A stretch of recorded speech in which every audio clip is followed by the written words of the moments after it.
Seguimos analizando el consumo en cada línea para poder detectar fallas en procesadores.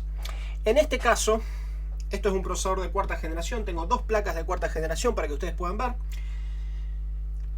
En este caso hay muchos test points aquí arriba del procesador, pero lamentablemente no he logrado encontrar una coincidencia con las fuentes de alimentación. Por lo tanto, en este caso, en un equipo de cuarta o quinta generación, por el momento no hay un estudio como para poder sacarle un provecho real, digamos, a estos terminales que están aquí arriba.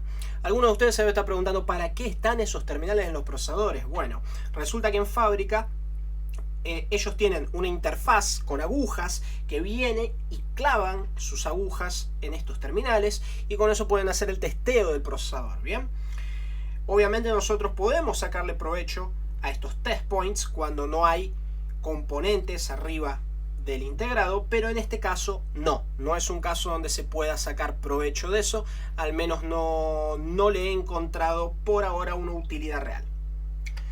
Pero podemos seguir trabajando en base a estos consumos como para tener una idea, como para ver una base de lo que debería consumir aproximadamente cada línea que utilice un procesador de cuarta o quinta generación. Veamos. Aquí yo tengo varias bobinitas. De hecho, esta es una placa que fue dada de baja, que en realidad está en stand-by, esperando controlador. Es una placa de aquí del laboratorio que está esperando el controlador. Hay que cambiarle los MOSFETs y el controlador, que ya fue removido de la placa, pero el procesador aparenta estar en perfecto estado.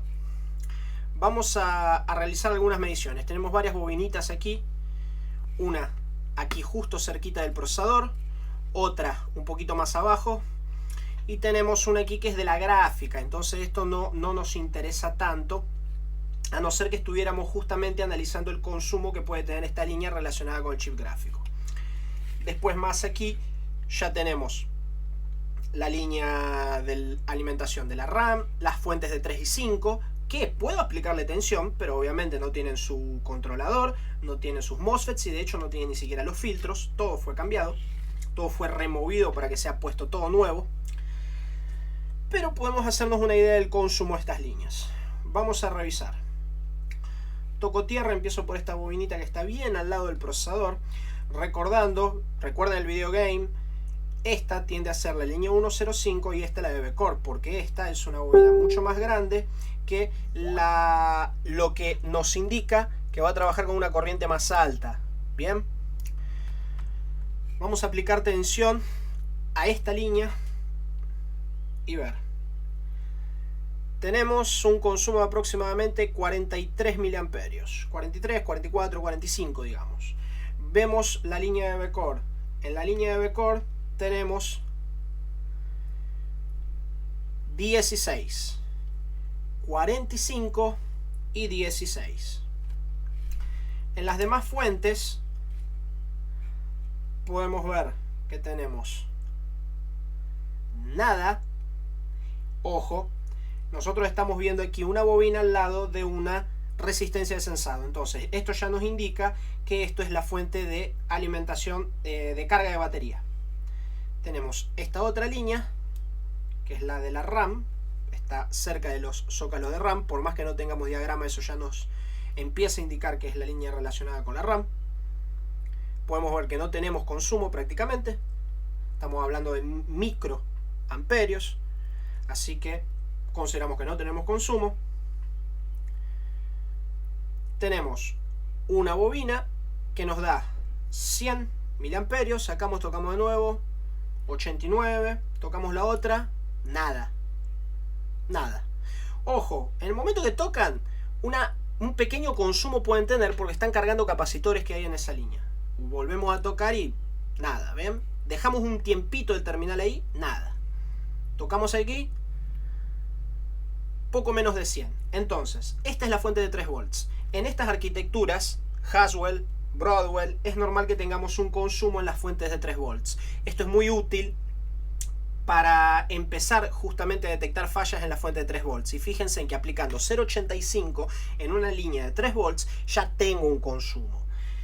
Pero en estas arquitecturas es un consumo normal. Si yo llego a encontrar un consumo de 500 mA en esta línea, yo ya sé que algún problema hay. Por más que no me marque un corto a tierra, yo ya tengo algo que me está consumiendo esa corriente. ¿Ok?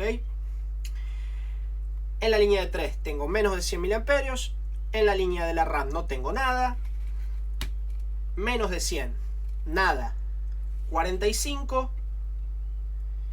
Y en la de V-Core tengo ahí unos 16, 17, por ahí, 15. Ahora vamos a revisar esta otra placa, que es una placa funcional. Creo que se acordarán de esta placa de los videos del Haswell. Esta placa funcional también le vamos a estar midiendo bobinas de V-Core, que están justo aquí arriba del procesador. La bobina de V-Core, la de 1.05. Vamos a revisar. Recuerden, vamos a tocar bien tierra aquí. 22 miliamperios.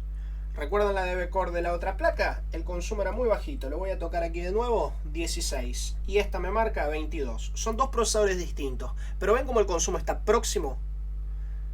Está próximo el consumo que tengo en la línea de V-Core, tanto en esta placa cuanto en esta placa. ¿Por qué? Porque el procesador en sí tiene que tener un consumo muy bajo en el momento que nosotros le aplicamos esos 0.85 volts. Vengo a la línea de 1.05 y tengo un consumo de 80 miliamperios. Me fijo aquí en la otra y tenía 80 también. No, se me tildó un poquito aquí. Vamos a desconectar y conectar.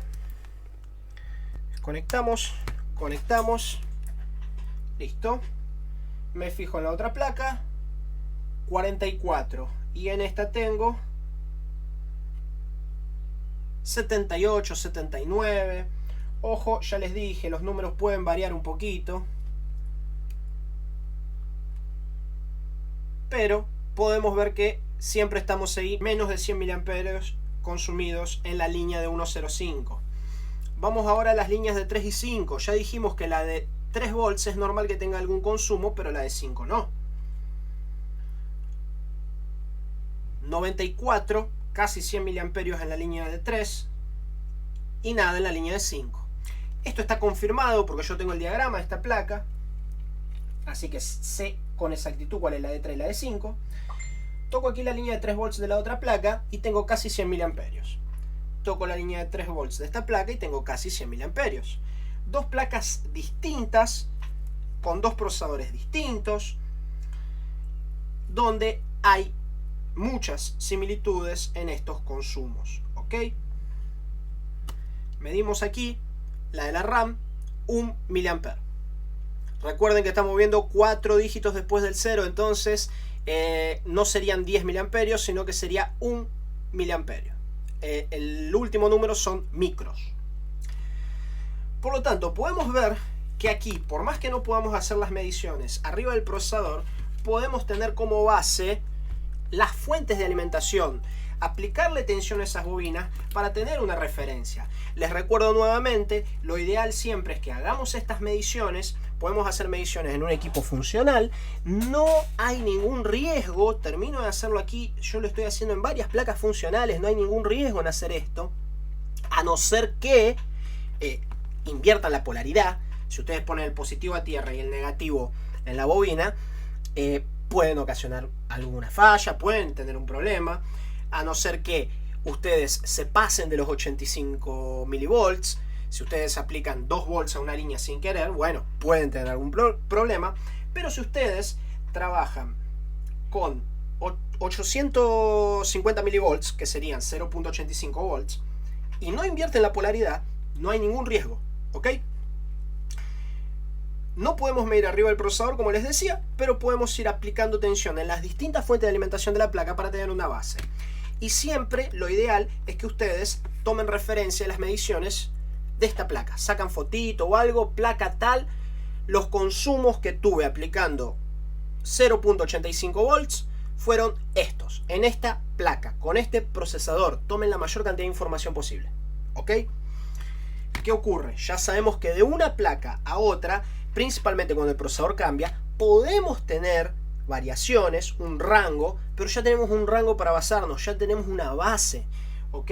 Nosotros estamos viendo aquí que esa base se confirma en dos placas completamente distintas. Entonces podemos ver que estas anotaciones que estamos tomando nos van a servir para cuando tengamos un equipo sin diagrama, nos van a servir para que podamos determinar un sobreconsumo en alguna línea. Es muy normal que estos procesadores se dañen en la línea de la RAM, por ejemplo, o en la línea de V-Core. Nosotros, aplicando tensión, ya vemos que hay un sobreconsumo en esa línea. Muy importante, y es algo que no mencioné en el video anterior, por eso es importante que ustedes también vean todos los videos. No sirve picotear, decir este lo miro, este no, este lo miro, este no. No, tienen que mirar todos los videos para poder tener una idea.